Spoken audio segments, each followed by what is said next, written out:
नमस्कार दोस्तों, मैं साहिब स्वागत करता हूं आपका आपके अपने YouTube चैनल शिवालिक एजुकेशन में। दोस्तों, जैसे कि पता है आपको, हमने अभी तक उत्सर्जन तंत्र कंप्लीट कर लिया था। तो आज जो हम नया टॉपिक पढ़ने वाले हैं उसका नाम है तंत्रिका तंत्र। दोस्तों, आज हम नर्वस सिस्टम पढ़ेंगे और नर्वस सिस्टम के बारे में ये 2 वीडियो में कंप्लीट हो जाएगा।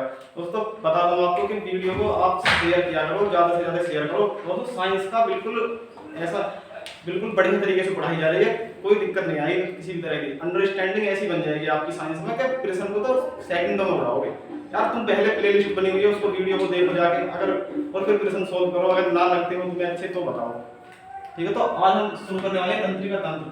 तंत्रिका तंत्र का मतलब है कि जो हमारे अंदर तंत्रिका होती है, यानी कि जो एक हमारे शरीर में महीन धागे होते हैं, महीन धागे भाई, महीन धागों के रूप में एक संरचना होती है जिसे हम क्या कहते हैं, न्यूरॉन कहते हैं। न्यूरॉन इसका काम क्या होगा, अगर हमारे इसमें जो विद्युत आवेग के द्वारा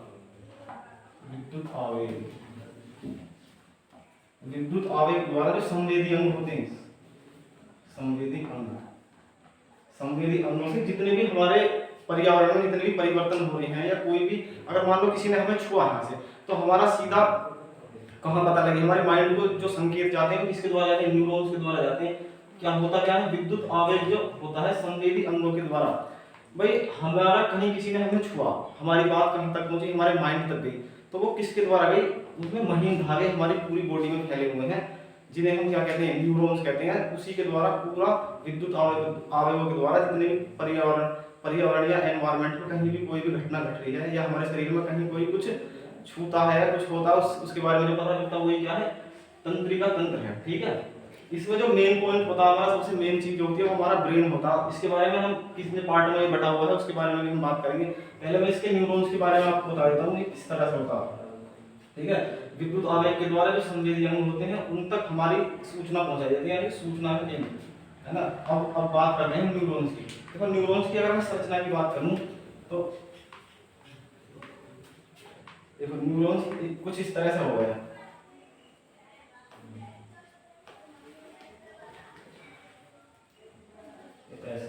ऐसा फैला होगा जैसे कोई पौधा नहीं होता, तो ये ऐसे इस तरह से ये न्यूरॉन्स की संरचना है, है ना। न्यूरॉन्स की संरचना है। तो इसमें भाई रेलवे में एक क्वेश्चन पूछा गया कि दो न्यूरॉन्स के बीच में क्या होता, दो न्यूरॉन्स के बीच में होता सिनेप्स। क्या बोलते हैं, सिनेप्स। एक सिनेप्स होता, एक होता इनके, अगर जैसे एक ऐसे खाने ऐसे बने होंगे तो इसे क्या बोलते हैं, इसे बोलते हैं एक्सोन।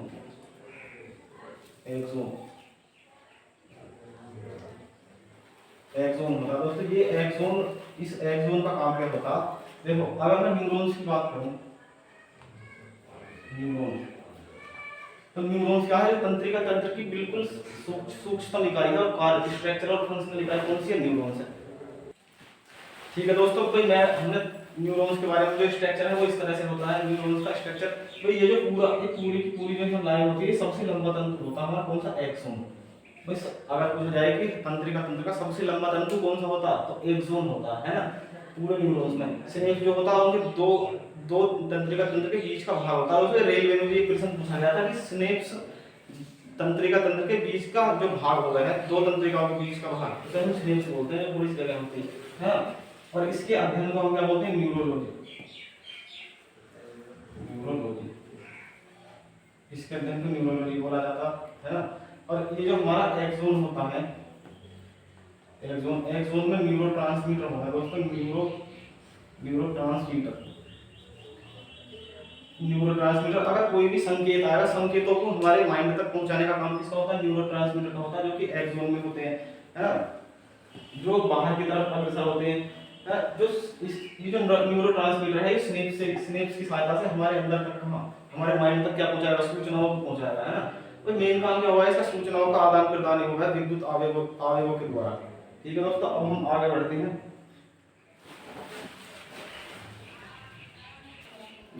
ठीक है दोस्तों, तो हम न्यूरॉन्स के बारे में बात कर रहे थे। न्यूरॉन्स की, अगर इस तंत्रिका कोशिका की अगर मैं और बात करूं, इससे आगे बढ़े हम, एक बार मैं पूरा लिख देता हूँ सही तरीके से। ये देखो जो हमारा न्यूरो, इसके अध्ययन में क्या कहते हैं, न्यूरोलॉजी, न्यूरोलॉजी कहते हैं ना। जो हमारी तंत्रिका कोशिका होती है उसमें कोई कोशिका विभाजन नहीं होता,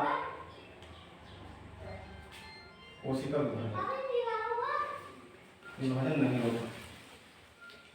ठीक है दोस्तों, इसकी जो ये जो हमारे शरीर में बनती है इस चीज से बनती है, जो हमने परत बताई थी वो एक्टोडर्म से बनेगी, एक्टोडर्म से। तो ये क्या है, एक्टोडर्म तो एक परत है। अगर मैं इसकी कोशिका की बात करूं तो stem cell, stem cells, stem cell से इसकी स्टेम सेल से इसका क्या होता है, निर्माण होता है।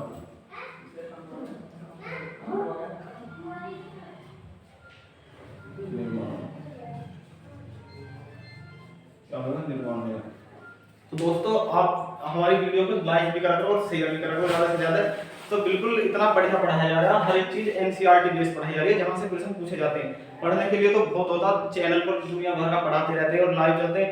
आपको जितनी चीज हम 20 मिनट में बताते हैं वह लोग एक घंटे में बताते हैं एक एक चीज को। ठीक है दोस्तों, तो वीडियो को शेयर कर दो और लाइक करो। अब आगे हम इसके बारे में और बात करूं तो भाई तंत्रिका कोशिका का जो निर्माण होता है, इसका जो निर्माण होता है किससे, स्टेम सेल से होता है, इसमें कोई विभाजन नहीं होता है ना। अब अगर हम बात करो तो इसे तीन भागों में बांटा गया तंत्रिका तंत्र। नंबर 1 केंद्रीय तंत्रिका तंत्र,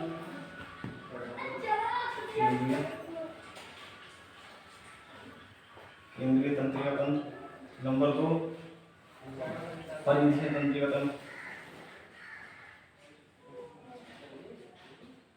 परिधीय तंत्रिका तंत्र। ठीक है। नंबर 3 का अगर हम बात करूं स्वाधीन, स्वाधीन या स्वायत्त तंत्रिका तंत्र।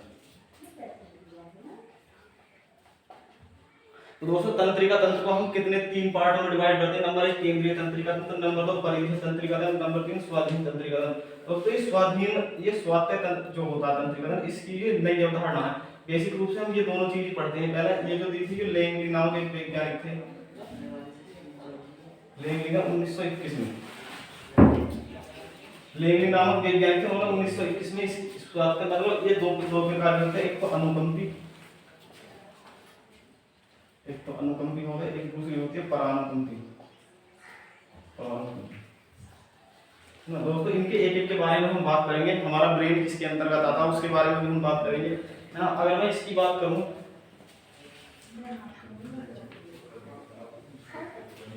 अब दोस्तों केंद्रीय तंत्रिका तंत्र की मैं बात करूं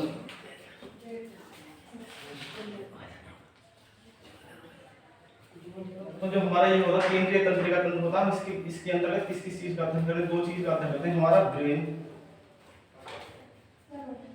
यानी कि मस्तिष्क, एक तो मस्तिष्क का अध्ययन करते हैं। Number 2 spinal cord, spinal cord यानी कि मेरुरज्जु, मेरुरज्जु ना दोस्तों। अगर मैं परिधीय तंत्रिका तंत्र की बात करूं तो इसके अंतर्गत किस चीज का अध्ययन, भाई जब सबसे पहला हमारा जो मेन टॉपिक रहेगा मोस्ट को हम अपने ब्रेन के बारे में पढ़ेंगे। इस तंत्रिका तंत्र में सारा का सारा केंद्र बिंदु हमारा किसका होता है, हमारे मस्तिष्क में होता है इसका। ठीक है दोस्तों, तो हम आगे चलते हैं। अगर ये बता के चलो। ठीक है दोस्तों, तो भाई मैंने आपको तंत्रिका तंत्र के बारे में बताया, तंत्रिका तंत्र क्या होता है, किस तरह से काम करता है। दोस्तों साइंस में ऐसी अंडरस्टैंडिंग बन जाएगी आपकी कि आप कोई प्रश्न नहीं छोड़ोगे, प्रश्न को सेकंडों में उड़ाओगे। जो हमारे पहले ऑफलाइन पढ़े थे हमसे बच्चे, उन्होंने भाई 25 प्रश्न आए थे रेलवे में, 25 में से 22 23 कोई 24 तक कर आया था हमसे पढ़ के। दोस्तों सिलेक्टेड चीजें पढ़ाई जा रही है, वरना पढ़ाने के लिए बहुत कुछ है। आप देखो, आप यहाँ पर भी हमारी 8 वीडियो अपलोड हो चुकी हैं बायोलॉजी की, और अब हम केमिस्ट्री पढ़ेंगे, फिजिक्स पढ़ेंगे। बायोलॉजी में क्या होता है, कुछ चीजें ऐसी होती हैं जो हमें बिल्कुल क्या करनी होती हैं, सीधे याद करनी होती हैं। लेकिन अगर आप क्या पढ़ोगे, फिजिक्स पढ़ेंगे ना इस टाइम और केमिस्ट्री पढ़ेंगे, बिल्कुल एक ही फॉर्मूला लिखोगे, पूरी आधी फिजिक्स खत्म। बिल्कुल इस तरह से हिसाब सेट करना दोस्तों। एग्जाम में सेकंडों में क्वेश्चन करेंगे हमारे, अगर हमसे साइंस पढ़ोगे तो। वीडियो को शेयर करो, लाइक करो, है ना। तो अब आके हम चलते हैं अपने टॉपिक पर भाई मैंने तंत्रिका तंत्र के बारे में बताया। जितने भी हमारे क्या वातावरणीय परिवर्तन होंगे उसमें किसके दो अगर उन्हें हम हमारे शरीर को उनका पता लग गया तो वो किसके द्वारा लग गया, हमारे शरीर में महीन धागे पाए जाते हैं जिन्हें हम क्या कहते हैं, न्यूरॉन्स कहते हैं। हमारे पूरे शरीर में फैले हुए होते हैं, एक नीचे की उंगली से पूरे शरीर में, है ना। कहीं भी कोई भी अगर एक मक्खी भी हमारे शरीर पर बैठ रही है तो उसका हमें पता लग रहा है वो किसके द्वारा लग रहा है, तो ये न्यूरॉन्स फैले हुए हैं हमारे, है ना। हमारे संवेदी अंग जो है उसको ग्रहण कर रहे हैं और हमारे न्यूरॉन्स तक भेज रहे हैं, और न्यूरॉन्स क्या कर रहा है, हमारे अंदर एक सिनेप्स पाया जा रहा है, न्यूरोट्रांसमीटर पाया जा रहा है एक्सोन के अंदर, वो कहां तक, हमारे ब्रेन तक भेज रहा है चीजों को, है ना। जब तो हम पता कर पा रहे हैं कि हमारे शरीर में कैसी घटना हो रही है ना। तो आज इसी के बारे में पढ़ेंगे, हम अपने पूरे ब्रेन के बारे में चर्चा करेंगे, है ना। ब्रेन के बारे में तो इसमें नहीं हो पाएगी, लेकिन अगली वीडियो आएगी हमारी उसमें हो जाएगी। तो तंत्रिका तंत्र को कितने पार्ट में बांटा गया, एक तो केंद्रीय तंत्रिका तंत्र है, परिधीय तंत्रिका तंत्र है। तो परिधीय तंत्रिका तंत्र की बात करूं तो इसमें 12 जोड़ी क्या पाई जाती है, 12 जोड़ी तो कपाल तंत्रिका बात है ना। और 31 जोड़ी क्या होती है, जो स्पाइनल कॉर्ड होती है हमारी, स्पाइनल की मेरुरज्जु की स्पाइनल कॉर्ड पाई जाती है ना। तो ये क्या होती है, हमारे एक दूसरे को जोड़े रखती है ना। और जो भी हमारी क्या होगी सूचनाओं का आदान प्रदान जो होगा वो इन्हीं के द्वारा तो होगा हमारे शरीर में। स्वाधीन तंत्रिका तंत्र के बारे में कुछ सीधे फैक्ट है वो हम लास्ट में लिखवा दिए जाएंगे। क्या है, जैसा भाई आहार नाल है हमारा, आहार नाल है, छींकना खांसना क्या है, इनका हमारा कोई स्वाधीन है। भाई खांसी आ रही है रोक थोड़ी सको, अगर मान लो ऐसा सपोज करो ये है, अगर ये देखो जैसे ये हमारा ये आहार नाल है, अगर मान लो यहाँ बीच में भाई जनरल उसमें सोचे अगर यहाँ से हमने खाना खाया तो बीच में यहाँ रोक सको, तो कोई नहीं रोक सकता इसको, क्योंकि सीधा जाने जाना इसको किसी का नियंत्रण ही ना, है ना। तो दोस्तों अगर भाई पता चला आहार नाल में अगर कोई चीज बीच में अगर तुम ज्यादा ही बड़ी चीजें खाने लगो, टुकड़ा पूरी रोटी एक दोगे तो अटक ही जाएगी, उस पर नियंत्रण ना किसी का भी।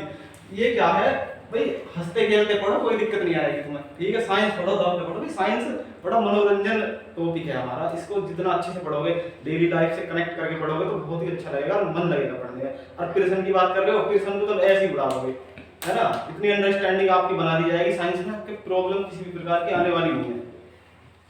जैसा कि है ना भाई आहार नाल के बारे में बताया, उस पर किसी का नियंत्रण नहीं है, ठीक है। और भी बहुत सी चीजें हैं, छींकना खांसना, है ना, ये क्या है, ये इसके स्वाधीन तंत्रिका तंत्र के अंतर्गत आती हैं, ठीक है। इसकी अवधारणा किसने दी थी, लैंगली ने दी थी 1921 में दी, है ना। अब इसकी परिधीय तंत्रिका तंत्र की बता दी मैंने। अब केंद्रीय तंत्रिका तंत्र को एक बार और समझो दोस्तों। एक चीज और बता दूं मैं आपको, अगर मान लो आपको बेसिक अंडरस्टैंडिंग की बात बताता हूं मैं आज बायोलॉजी में होता क्या है। अगर मान लो आपको कहीं लिखा कार्डिक, तो इसका मतलब सीधा हमारे हृदय से होगा, हृदय यानी कि हमारे हार्ट से होगा भाई। कार्डियोलॉजी है ना, इलेक्ट्रोकार्डियोग्राम तो किससे संबंधित होगा, हार्ट से होगा, है ना। अगर मान लो कहीं लिखा रीनल, तो इसका मतलब किससे होगा, हमारे किडनी से होगा, किडनी। दोस्तों किडनी की मैं एक बात बता दूं कि हम इस किडनी को विरक भी इसको ही बोलते हैं, है ना, और गुर्दा भी इसको ही बोलते हैं। बहुत से हमारे स्टूडेंट कैसे हैं, मैं ऑफलाइन पढ़ाता था तो बेचारे ऐसे थे, वो इसमें गुर्दे में और किडनी में डिफरेंस ही पता नहीं है, विरक में और गुर्दे में डिफरेंस पता नहीं है। तो ये कुछ बेसिक अंडरस्टैंडिंग अगर आप समझ लोगे तो बहुत ही सिंपल और बहुत ही आसान क्वेश्चन आते हैं एग्जाम्स में। तो भाई यूपी पुलिस, दिल्ली पुलिस और तुम्हारे एसएससी में बिल्कुल अगर हमारी अंडरस्टैंडिंग साइंस पे सही है तो हम बिल्कुल आसानी से क्वेश्चन को सोल्व कर देंगे। भाई समझो आपको कहीं कार्डियक मिल रहा है तो समझ लो हार्ट से है ना, कहीं रीनल मिल रहा है समझ लो किडनी से है, अगर कहीं गैस्ट्रिक मिल रहा है, गैस्ट्रिक तो इसका संबंध किससे, अमाशय से, अमाशय से। भाई अब गैस्ट्रिक जूस कहाँ निकले है, अमाशय में निकले, ठीक है। अब और देखो अगर कहीं लिख रहा हिपेटिक, कहीं हिपेटिक लिख रहा तो इसका संबंध किससे, हमारे यकृत से, है ना। भाई हिपेटिक सेल्स होती है किसमें पाई जाती है, यकृत में पाई जाती है। तो कुछ ऐसी चीजें हम आपको आगे आने वाले वीडियोस में और भी इसी तरह की कोई भी सब्जेक्ट को पूरी साइंस में यहाँ कवर कराने वाला हूँ इस चैनल पे। भाई देखो कहीं हिपेटिक आया तो किससे संबंध है, कुछ इस तरह से देगा भाई, हिप्टोलॉजी या कुछ भी इस तरह से देगा, उसमें ऑप्शन ऐसे मिलते हैं। तो वो संबंध किससे है, यकृत से। कार्डियक का संबंध हार्ट से, रीनल का संबंध किडनी से, गैस्ट्रिक का संबंध अमाशय से। अगर न्यूरॉन मिल जाए, न्यूरॉन तो मैं किससे, अगर मान लो कहीं न्यूरो मिल जाए आपको शब्द न्यूरो, तो उसका संबंध किससे होगा, हमारे ब्रेन से। किससे होगा, हमारे ब्रेन से, यानी कि मस्तिष्क, हमारे मस्तिष्क से। भाई न्यूरोलॉजी है ना, न्यूरो ट्रांसमीटर, तो किससे संबंधित आ रहा है इसका, तंत्रिका तंत्र से। तो इस तरह से कुछ ये क्या होते हैं, ये कीवर्ड होते हैं हमारे। अगर हम इन्हें पहचान हमारी इनके उत्तर सही है तो हम बिल्कुल आसानी से प्रश्नों को सोल्व कर सकते हैं। ठीक है दोस्तों, अब हम आगे चलते हैं, अपने टॉपिक पर चलते हैं। हमारा टॉपिक क्या चल रहा था, देखो भाई जो हमारा तंत्रिका तंत्र है, हमारा नर्वस, उसको हमने 3 भाग में बांट दिया। नंबर 1 कौन सा था,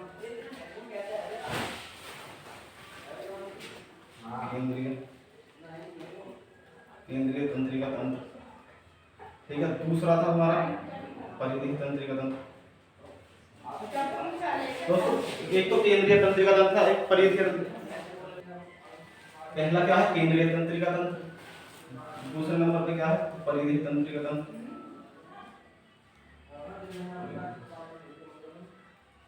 परिधीय तंत्रिका तंत्र, यह स्वायत्त तंत्रिका तंत्र है ना। दोस्तों हमारी तंत्रिका तंत्र को 3 पार्ट में डिवाइड किया गया, केंद्रीय तंत्रिका तंत्र, परिधीय तंत्रिका तंत्र, स्वायत्त तंत्रिका तंत्र, है ना।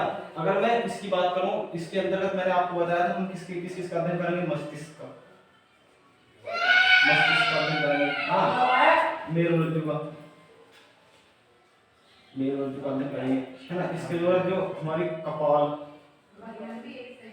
तंत्रिका होती है ना, और मेरुदंड यानी मेरुरज्जु में जो क्या होती है, हमारी सेल्स होती है, उनके बारे में पढ़ेंगे। स्वायत्त तंत्रिका तंत्र के बारे में पढ़ेंगे, है ना। तो सबसे पहले हमारा जो कल टॉपिक रहने वाला वो क्या रहेगा, मस्तिष्क रहेगा।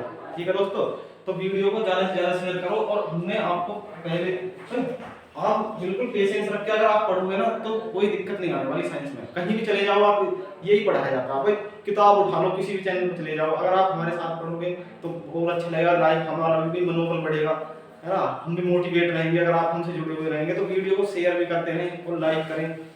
ठीक है, तो मैं अगर मस्तिष्क की बात करूं, मस्तिष्क का मैं आपको डेमो सेट, केवल आज हमने क्या करा, डेमो सेट करा और इसके बारे में बेसिक अंडरस्टैंडिंग जानी। भाई यहाँ से क्वेश्चन नहीं पूछेगा, मैं न्यूरॉन्स वाला जो रेलवे में पूछेगा क्वेश्चन को, जो हमने बताया सिनेप्स के बारे में बताया, न्यूरोमीटर्स के बारे में। भाई सबसे लंबी तंत्रिका तंत्र की कोशिका होती है ना। तो अगर मैं मस्तिष्क की बात करूं,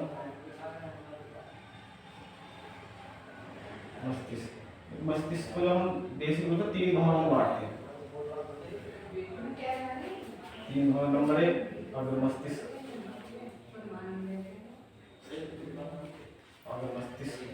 तीसरा होता मध्य, दूसरा होता मध्य मस्तिष्क, चौथा होता पश्च मस्तिष्क।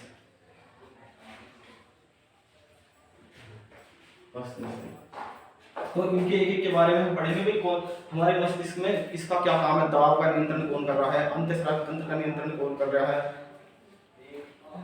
कौन कर रहा है ना, सारे के बारे में पढ़ेंगे। सेरिब्रम का क्या काम है ना, हाइपोथैलेमस का क्या काम है, सेरिब्रल, इनके बारे में आपको बहुत कंफ्यूजन होती है।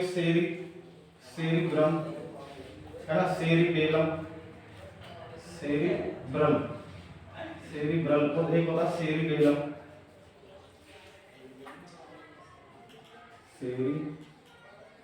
सेरिबेलम, है ना। सबके बारे में बिल्कुल डिफरेंस से बताया जाएगा कौन सा किसका भाग है, सेरिब्रम किसका भाग है, सेरिब्रल किसका भाग है, सेरिबेलम किसका भाग है, हाइपोथैलेमस किसका भाग है ना, काराकोरा कार्डियोमिना किसका भाग है ना।